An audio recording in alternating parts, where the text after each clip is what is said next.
Ne zato što si dobar, nego zbog slave imena Boga. Tako Novi Izrael, to jeste Srbi, istu sudbinu nose, isti krv životni nose, neprestano, malo predahnu, opet ruglo, opet sramota, opet vika. Onda razno unutrašnji, spoljni, ali Bog nikad ne ostavio toga. Stalno sa njim strada, stalno se sa njim muči, ali ga nikad ne ostavlja, ne zbog dobrote srpske, nego zbog slave imena svoga. Pa neka bi dao Bog danas ovo more evanđelsko koje ja i blagovesti da je neprestano prisutno u ljudima, da bi Petrova vjera, iako se tone, iako se mlati sa raznim vjetrama i sukobljava, sa raznim neprilikama životnim, unutrašnjim i spoljnim, da baš Srbin tada ima snage da kaže: Gospode, izgibušno pomagaj, Bog će pomoći. Nemojmo sige da zovemo koje kakve centralne komitete i Vatikane i Carigrane, nema toga ništa, to sve kukara do kukare. Zovemo Hrista, glavu crkve Hrista. I on će se odazvati i neće niko propasti. Neka bi dao Bog danas molitva Svetog apostola Petra koji i sumnja i veruje, pokazuje originalnu prirodu ljudsku, da njegovim molitvama i molitva posebno Svete Bogorodice i sviju svetih vodnika Božih Bog razvodio pomoći i jedna Sveta Saborna Apostolska crkva proslavlja 10. nedelju po duhovima onoga, znači momenta kada je Bog blagozvolio crkvu utvrditi na kamenu vjere tako silno da je rekao: ni vrata adska neće doleti, i to je potvrdio kroz istoriju dugačku 2000 godina. Danas, kada pravoslavni ljudi u Svetome hramu slušaju Sveto evanđelje i analiziraju i razmišljaju o njemu, onda će vidjeti kako se ovdje dešava, znači nevjerje nemoćno i slabo i vera silna i moćna. Dakle, u ovome današnjem tekstu se prožima, znači, malovjeran ili čak nevjeran i onaj koji ima vjeru da mora i gore da premješta. Znači, našli smo se pred tim tekstom i da vidimo šta sad ovdje kaže ovaj čovjek kad prilazi Hristu, kad klanjajući se i veli: Gospode, pomozi ako što možeš mome sinu jer je mjesečar, a još nešto, stalno pada u vodu ili u vatru. Dakle, opasna je situacija, lošo je do te mjere da je me svima otežao život. Ako možeš, šta pomozi? Pazite kako se pita ovdje sa malo verjem, to skoro ne verjem. Ako možeš, zamislite, kao kad se pita go policajca, da može napisati neku izjavu, malo me čini nešto levo desno, pa on stvarno ne može na čovjek policajca, on sudi da to rešava. Dakle, ovaj nema vere, on samo dolazi, čuvaj da je Hristos neko i nešto, i sad ako može, ako ne može, nikom ništa.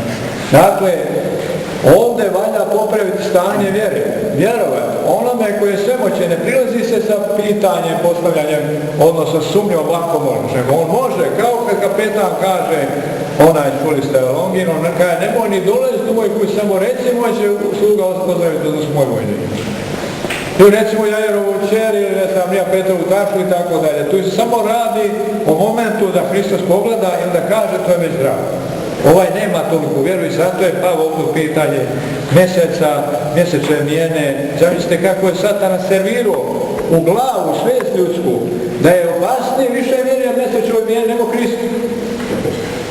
On sad vjeri o mijeni da će pasti njegov sin u vatrenu vodu i tako je biva. Kako vjeruješ, tako će biti. Umjesto da vjeri onome svemoćnom Bogu, znači koji je stvorio i mjesec i mene i sve, pa da se to pokorava nesumnjivo Hristu, da je to vlasti Hristove, ne u vlasti Satanove, on je dobio informaciju od đavola da će sad o mijeni pasti moj sin u vatrenu vodu. I to nesumnjivo biva. Zašto je tako? Tako je đavo hteo. Da gdje god može, da okrivi ako ne može Boga, onda bar tvorevinu Božju. Pa zna se da je Bog stvorio mjesec, pa ako je mjesec toliko zlovoljan, onda i Bog je takav. Znači, to je njegov cilj, to je njegovo lukavstvo i prepredanost do te mjere da je mnogo ljudi, danas imate nažalost, kršteni ljudi koji kažu: o mijeni će mi biti nešto loše. Jadni je moj čovječe, kakva mijena, šta mijena ima s tobom? Pa ti si car u toj mijeni, ti si gospodar mijene. Nego ne zna i neće stvari da zna.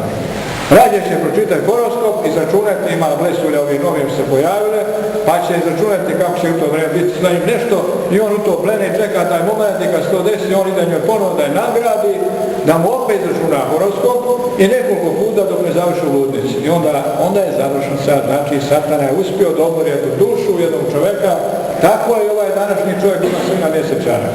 Znači on uopšte ne računa na Hristovu silu i moć, nego samo da mu nešto odmonete. Ako taj mjesec tako sila, recimo da ja pređem malo u sunčeve zrake, da im samo luto ovako istradao, i onda na kraju Gospod doslovno govori: o rode pokvareni i neverni, dokle ću vas trpiti, dokle ću biti s vama.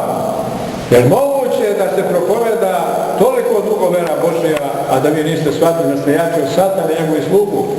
I da niste silniji i preći predom nego materija, nego tvorevina neka, kao što su sistemi, recimo sunce ili mjeseci ili stihije, vazdušni i tako dalje. Sve je to stvoreno za tebe, čovječe, ti si onda uveden tek u tu kompletnu tvorevinu i da vladaš na njom i ti sada se počeo plašiti mjesečne mijene. Zamisli kakva sitnjurija, kakvo ludilo u glavi čovjeka da se boji mjesečne mijene. Ili gromova, kakve mi ne znam ja, atmosfera, promjena atmosferski i tako dalje. Pametan čovjek i koji veruje u Krista, koji ispoveda mnogo Svetoj Trojice Otca i Sina i Svetoga Duha, taj se nikad ne boji nikakvih stihija. On se jedino boji greha, da ne ogreši se pred Bogom i ne izgubi blagodat koja ga drži, a to jeste milost Božja i čovjekoljublje njegovo. Zato je ovo evanđelje za nas poučno. Ovaj maloverni čovjek ne mora ništa da učini. Dok on pominje Gospodu, apostole, kad ga pitaše, pre svega on izgoni toga demona, sposobljava pred njim toga njegovog mladića, ali ipak on mi radovno spitiju: pa zašto mi to ne možemo uraditi? Gospod odgovara: upravo su vašega neverja. Dakle, ako imate ovdje istom tekstu evanđelskog, vede koliko gorušično zrno, onda ako zapovidite ovoj gori da se premesti u more, reći će: ili iz mora na brdu. Dakle, toliko je vjera jaka, a nažalost i njegov apostol je toliko nisu imali.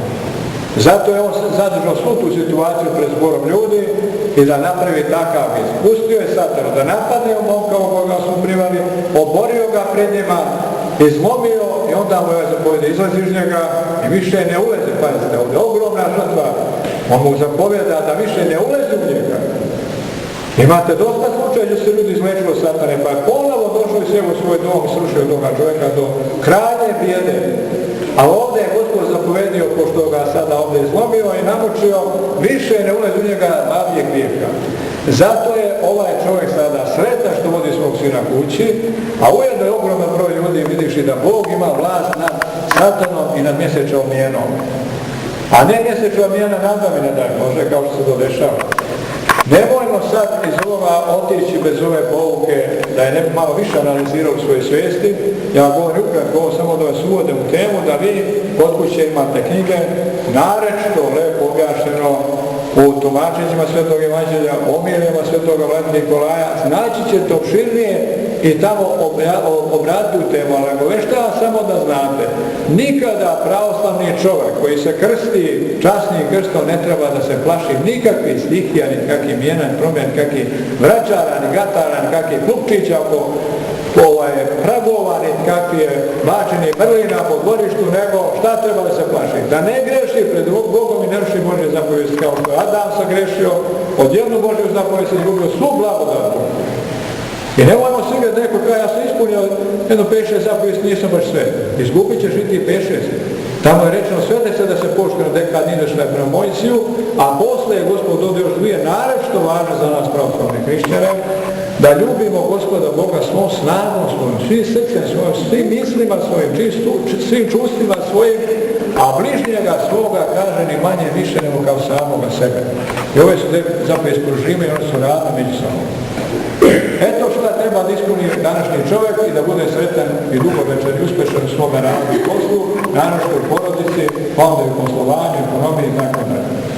Neka bi dao Bog vama, pravoslavnim ljudima, sa nekoliko reči da se ne plaši o mjesečne mene, da se ne plaši o krezovima betina što lažu i vraćaju po Srbiji i srpskim zemljama, prevrnutim šoljama i koji kakvim budalama, nego da se držimo Boga istinitog onoga koji sa krsta doziva: ne bojte se, ja sam pobedio, ne može, oprosti, ja ne znam šta radi i tako dalje i tako dalje.